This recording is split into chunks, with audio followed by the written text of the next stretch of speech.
that in the third quarter of this year, the approximately 87% of consumers indicated that they had spent higher than they spent in the previous quarter, in the previous year.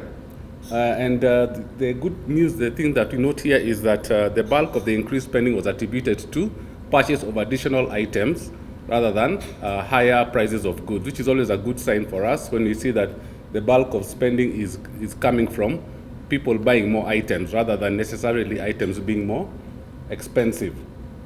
We also look at income trends, and we note that approximately half of the people we surveyed stated that their incomes had remained flat between the third quarter of this year and the third quarter of last year. This is the highest proportion of individuals we've seen who've said that their incomes remained flat this year. So that's a bit of a negative trend there.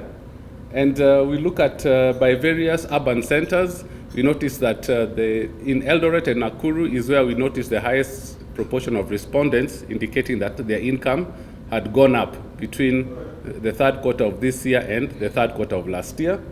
Whereas we noted that in Kisumu is where we saw signs of the high proportion of individuals indicating that their incomes had actually declined over the last 12 months.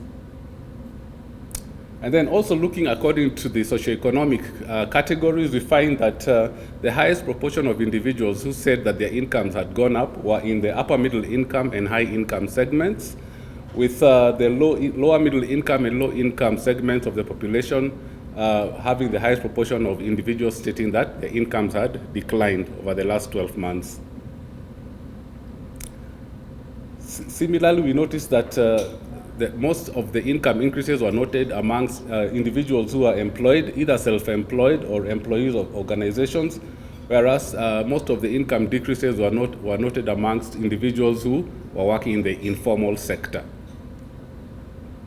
The main reasons that were attributed to increased incomes were side hustles, which is taking up income sources outside of the normal jobs that people hold. And then there was also a huge element of revenue from businesses that individuals were running, contributing to both increases and decreases in income. So the small businesses were the ones that to a large extent drove increases or decreases in income of individuals.